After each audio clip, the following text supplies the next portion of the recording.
Hello అండి అందరికీ welcome to Lalitha's kitchen. ఈరోజు మనం ఎగ్ ఫ్రైడ్ రైస్ ఎలా చేయాలో చూద్దాం. ఇంట్లోనే చాలా ఈజీగా సింపుల్గా ప్రిపేర్ అవుతుంది. సో ముందుగా అయితే ఒక బాండి పెట్టి అందులో 2 టేబుల్ స్పూన్ ఆయిల్ వేసి ఒక 3 గుడ్లు వరకు అయితే పగలగొట్టుకోవాలండి. సో ఇలాగైతే చూస్తున్నారు కదా, దీంట్లోనే మనం కొద్దిగా అయితే ఉప్పు వేసుకోవాలి. ఇంకా దీన్ని కొద్దిగా గట్టిపడే తర్వాత మనం కలుపుకుందాము. ఎగ్ని అయితే కొద్దిసేపు అయితే ఫ్రై కానివ్వాలండి. సో చూస్తున్నారు కదా, ఇలాగైతే ఆయిల్ బయటికి వస్తూ ఉండాలి. సో ఇందులో అయితే ఆయిల్ బయటకు వస్తుంది కదా, ఇదంతా హై ఫ్లేమ్లోనే ప్రిపేర్ అవుతుంది.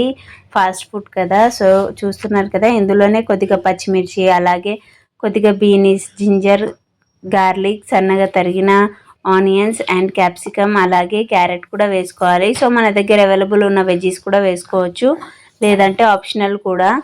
ఇలాగైతే కలుపుకోవాలండి వెజ్జీస్ని. ఇదంతా హై ఫ్లేమ్లోనే ఫ్రై చేస్తూ ఉండాలి. సో కొద్దిగా ఫ్రై అయింది అన్నప్పుడు మనం ఇందులోనే కారం వేసుకుందాము.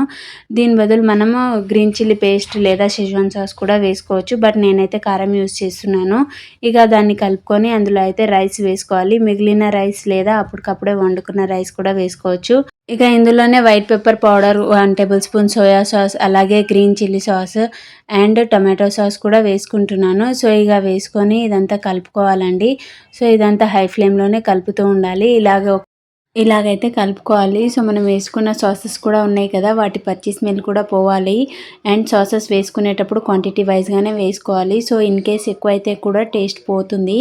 సో నేను 1 టేబుల్ స్పూన్ వరకే వేసుకున్నాను అన్నీ. వెనిగర్ కనుక, సోయా సాస్, చిల్లీ సాస్ కూడా 1 టేబుల్ స్పూన్సే వేసుకున్నాను. సో ఇక ఫైనల్గా అయితే నేను ఇందులో క్యాబేజీ వేసుకుంటున్నానండి. ఇది ముందుగా కూడా వేసుకోవచ్చు, బట్ ఇలాగా వేసుకుంటే మనకి క్యాబేజ్ టేస్ట్ అనేది చాలా బాగా తెలుస్తుంది. సో లాస్ట్లో అయితే నేను ఇందులో గరం మసాలా వేసుకుంటున్నాను.